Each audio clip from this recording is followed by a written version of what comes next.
Queridos amigos, en Jueves Cultural podemos decir que si una forma de medir la calidad de la música de un compositor es cuánto tiempo perdura su popularidad, sin duda alguna, Strauss es inmortal y su música una de las mejores. Gustó, sigue gustando y gustará siempre. Me he tomado la libertad, una vez más, de autoinvitarme para compartir contigo esta música que calienta nuestro corazón. El vals tiene sus orígenes en algo y en alguien llamado Ländler, que de hecho es un baile austroalemán que tiene un compás de 3x4 y entre 1770 y 1780, siglo XVIII, fue cuando el vals primero apareció. Pero casi de inmediato se convirtió en la locura de Europa, y no solo de Viena, a pesar de que esa fue la ciudad capital, por así decirlo, del vals. Ya a finales del siglo XVIII, la gente de Viena bailaba, se dice, como loca.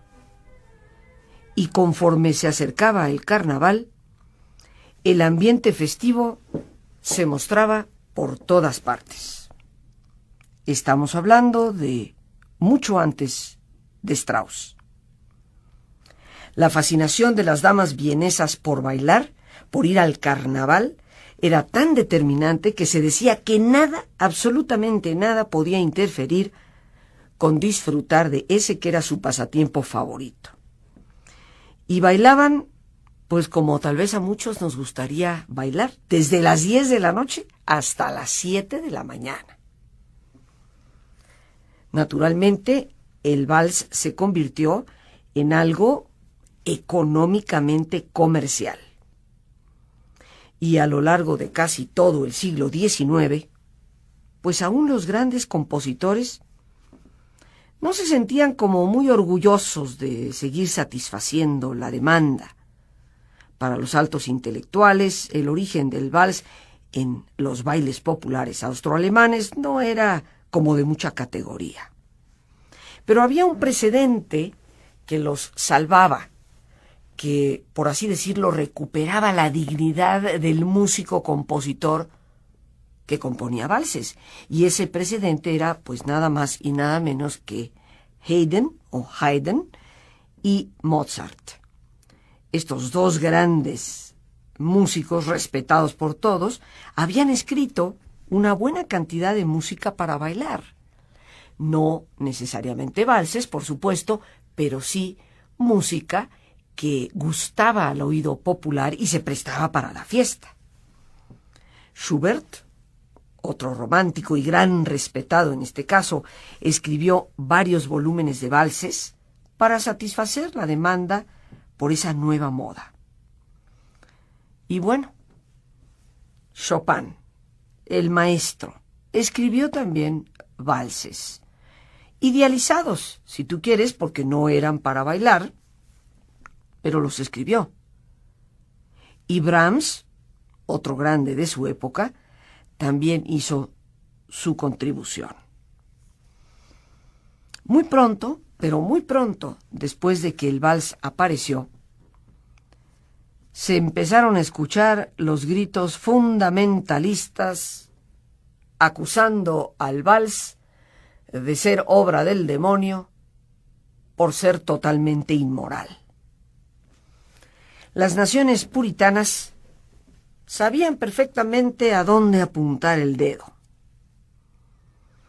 Y cuando hablaban del vals, decían: este loco de nacimiento alemán, destituido de toda gracia, de toda delicadeza y de toda educación, es quien promueve esta asquerosa práctica.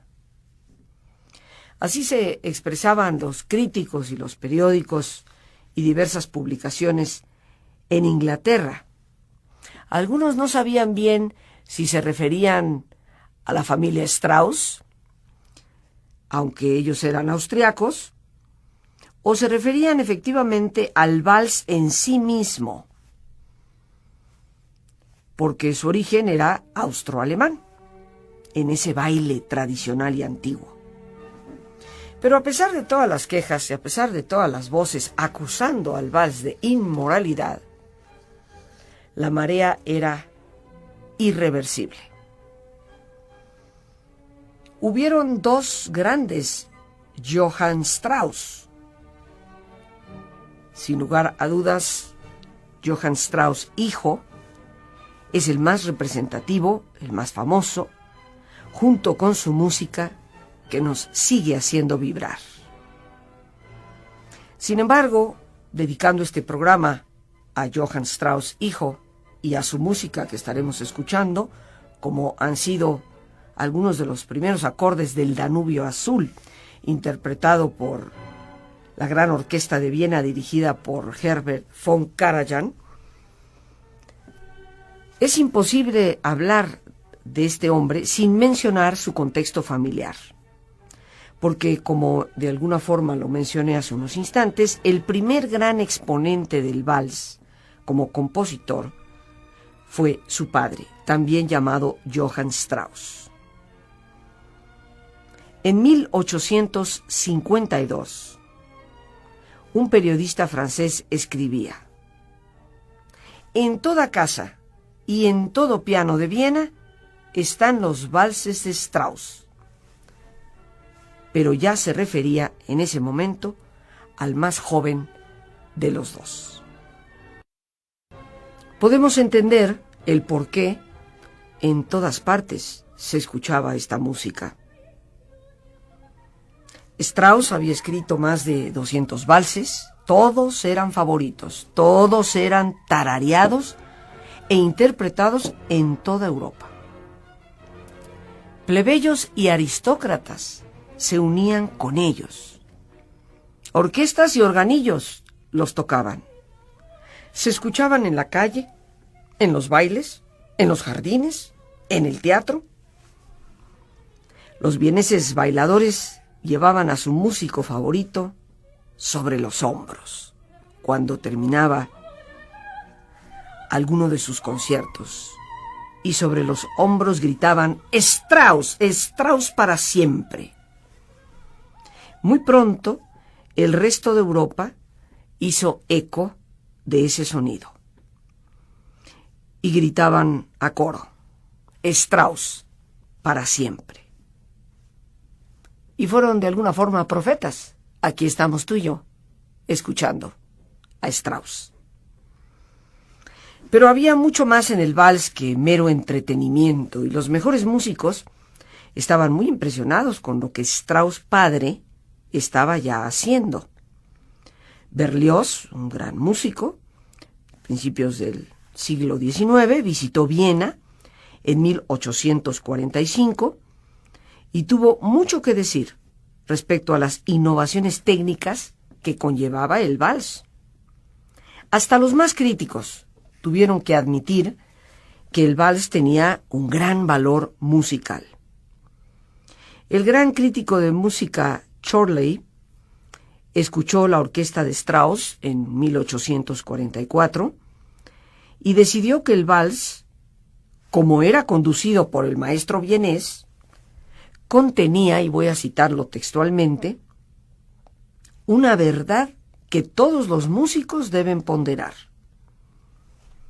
Chorley nunca había escuchado tal variedad y sutileza en la música orquestal, y nunca había escuchado un tipo de música que se prestara a tanta belleza en su interpretación.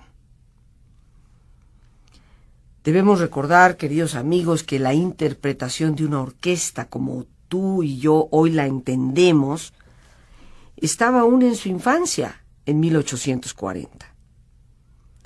No existía ese concepto de la gran orquesta sinfónica, filarmónica.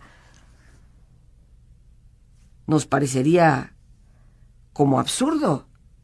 Ya había pasado Beethoven Sin embargo, la orquesta como tal, como tú y yo hoy la escuchamos en una gran sala de conciertos, realmente se va formando, inventando en el siglo XIX y en gran parte gracias al vals. Las orquestas de aquel entonces tocaban mucho menos conciertos de lo que hoy pueden interpretar. Para darte un ejemplo, la mejor orquesta de Francia durante esa época, que era la orquesta del Conservatorio, solo interpretaba conciertos y se le escuchaba 6 veces al año, nada más. Se estilaba todavía mucho la pequeña orquesta de cámara y no tanto estas grandes orquestas para estos grandísimos conciertos. En 1850 empezó el crecimiento y el desarrollo de la orquesta sinfónica para convertirse en un grupo eficiente y de alto poder. Antes de eso, como te mencionaba, las orquestas de baile en París y en Viena, pues brindaban algo mucho más modesto para su época. En la historia de la música, se estima que Mozart en París y Strauss, el mayor, el padre, en Viena, fueron los primeros directores de orquesta modernos dentro del concepto de lo que tú y yo conocemos hoy como orquesta moderna y actual. Antes de ellos, la gente llegaba a escuchar la música. Pero se dice que con ellos, Mozart en París y Strauss padre en Viena, la gente no solo llegaba a escuchar música, llegaba a verlos a ellos como conductores de la orquesta. El padre de Strauss, Johann Strauss padre, nació en Viena en marzo 14 de 1804, al inicio del 19, y aprendió el violín siendo niño. A la edad de 15 años era músico profesional y tocaba ya en diversas orquestas. Strauss padre compuso con mucho temperamento, con mucha destreza. Nunca se olvidó de que estaba componiendo música para bailar, aun cuando engrandeció la forma para convertirlo eventualmente en el vals de concierto de la gran orquesta. También hizo del vals vienés un gran negocio. Fue un hombre muy listo para la cosa de hacer dinero. En poco tiempo tenía ya empleados a más de 200 músicos y era capaz de llevar música a 6 bailes diferentes cada noche. Obviamente compuso de manera constante. Produjo piezas que aún son muy populares, como la famosísima marcha Radetzky, que siempre se escucha generalmente en los grandes conciertos de Año Nuevo en la ciudad de Viena, y es con la que muchos cierran, de hecho, la función. Entre 1834 y 1838, Strauss llevó a su orquesta en gira. Hungría, Alemania, París, Londres, en todas partes sucedía lo mismo. Strauss conquistaba. Todos amaban su música, todos se asombraban del brillo, la precisión y el poder de su orquesta. Pero el ritmo frenético de trabajo tenía que cobrar un alto impuesto. Johann Strauss, sin lugar a dudas, estoy segura, queridos amigos, su música nos hechiza, nos envuelve. Es verdaderamente música inmortal. Y decíamos que Strauss padre, quien ya tenía esos 200 músicos a su servicio como empleados, que llevaba música en gira a toda Europa y que durante 4 años consecutivos paseó por Hungría, Alemania, París, Londres, aclamando realmente su éxito, conquistando a todos sus escuchas, Pues llegó un momento en que el ritmo no aguantó más. Hoy nos asombramos de los horarios de muchos de los conciertos que algunas personas, algunos artistas dan. Pues los horarios de la orquesta de Strauss padre eran verdaderamente matadores. Te voy a dar un ejemplo. En Francia, tan solo en Francia, Strauss y sus hombres en la orquesta dieron 86 conciertos en 91 días.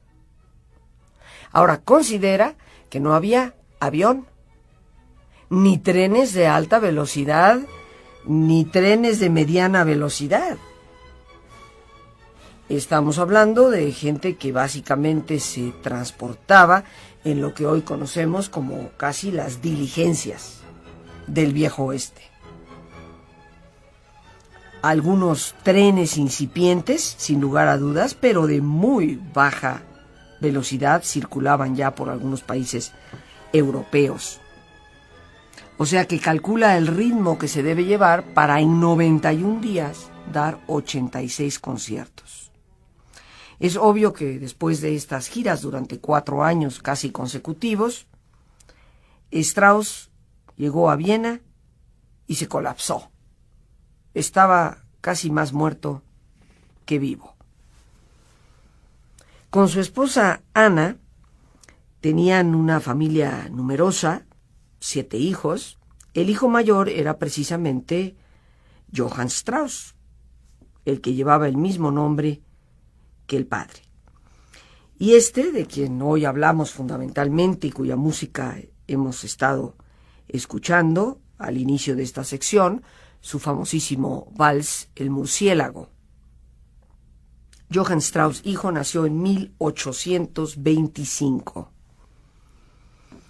El papá era déspota como papá y como director de orquesta. Él vivía solo para la música, su orquesta y para hacer dinero. No le interesaba mucho ni su esposa ni su familia.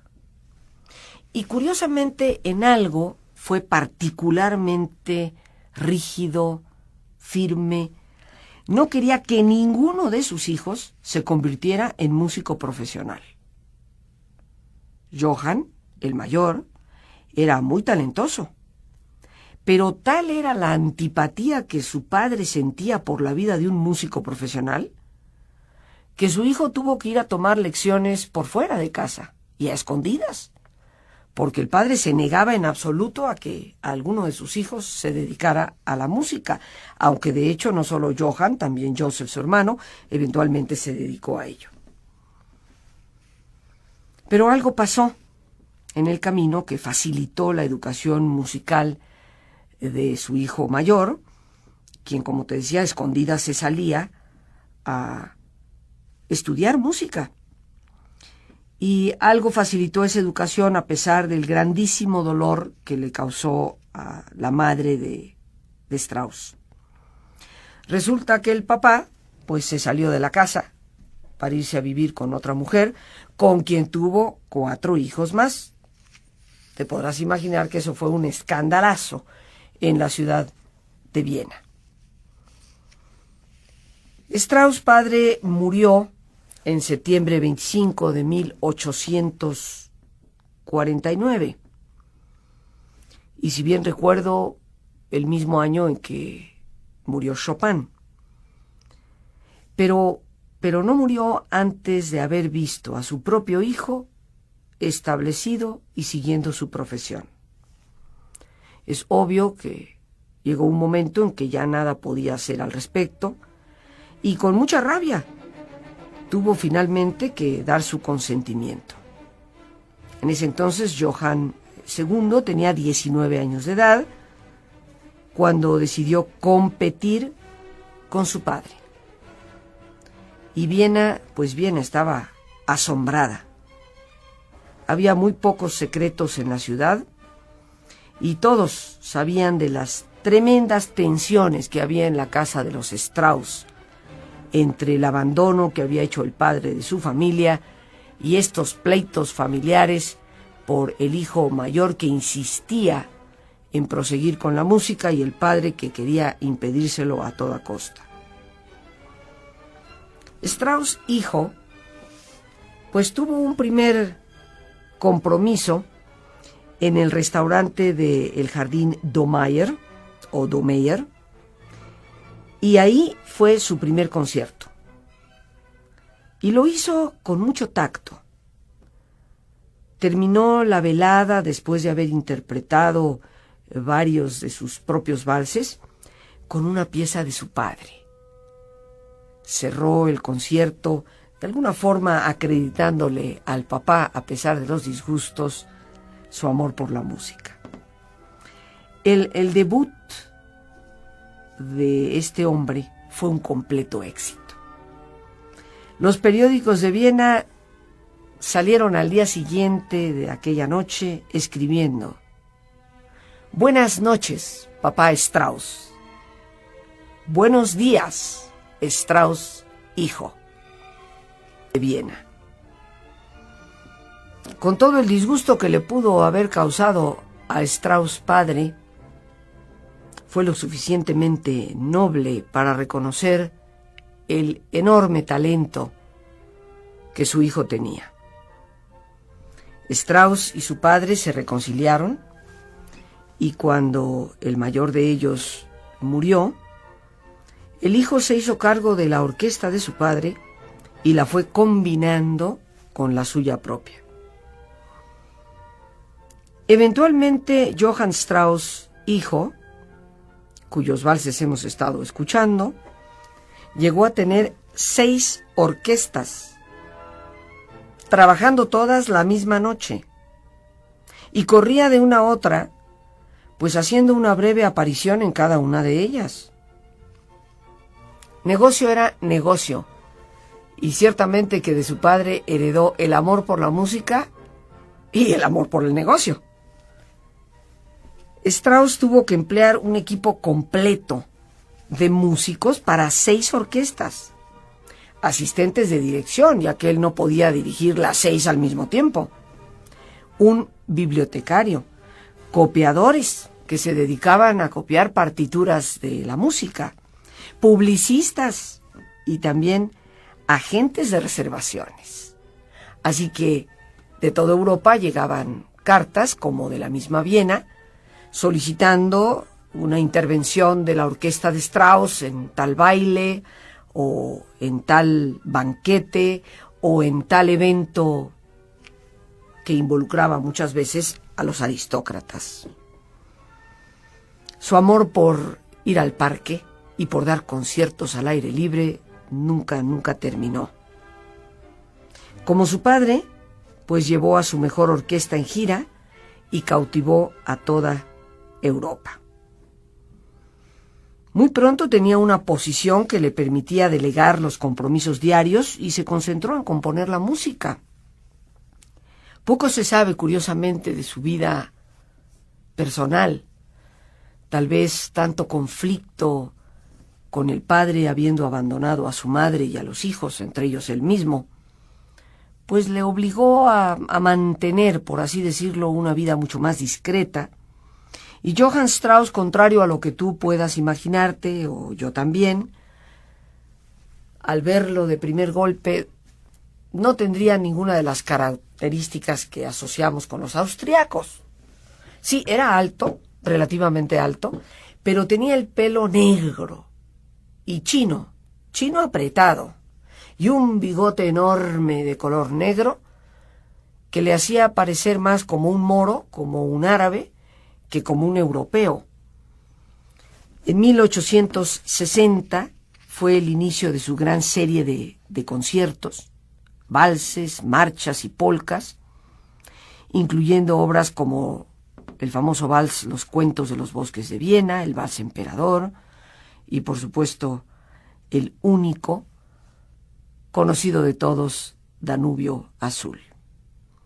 Mi acercamiento a Strauss este día, más allá de el amor por la música, siendo niña, fue la primera pieza de piano que quise interpretar, y que gracias a una buena maestra y al afán de mis padres se hizo realidad. Música cercana a mis recuerdos y a mi corazón. Pero todas estas obras, queridísimos amigos, son mucho más que música para bailar. Strauss introdujo una serie de elementos, una melódica inspiración, elaboradas introducciones para los valses. Su orquestación, que se consideraba delicadamente ajustada, todo entraba en el justo momento, dentro de una melodía casi perfecta. Sus muy finos y sutiles ritmos. Todo esto, sin lugar a dudas, conforma la auténtica contribución al gran repertorio de la música que este hombre hizo. De Strauss, más que de conocerse su vida privada, se conoce la gran vida pública que llevó. Visitó América en 1872. Y siéntate bien para escuchar lo que te voy a decir. 1872. Ganó por 14 conciertos la colosal suma de $100,000. 1872. Los periódicos de Nueva York lo llamaron el rey del vals, quien evidentemente era un hombre que, como decían los periódicos, habla solo alemán, pero sonríe en todos los idiomas. De aquellos 14 conciertos con los que hizo su gira, surgieron en ese mismo periodo, en ese mismo viaje, muchos más compromisos. Y para hacerte el cuento corto, cuando regresó a Europa había ganado $200,000. Había duplicado la suma original que le ofrecieron. Podrás darte cuenta que eso significaba que era verdaderamente millonario. El 4 de junio de 1899, quien compuso más de 500 piezas musicales, murió con su inmortalidad asegurada, tanto como la de Beethoven y la de Brahms. Su música ha sido ponderada universalmente, desde los sencillos amantes de la música hasta por los más sofisticados e intelectuales músicos. De él se ha dicho que de todos los talentosos proveedores de alegría, Johann Strauss es el más querido. Para muchos no se puede componer mucha música sin pensar en ese genio sonriente de la ciudad de Viena, a quien ciertamente te invitamos a siempre seguir escuchando. A Dios las gracias por este espacio que nos permite compartir. A ti, el más importante de todos, una vez más, gracias por tu paciencia al escucharme y por ayudarme siempre a crecer contigo. Que Dios te bendiga.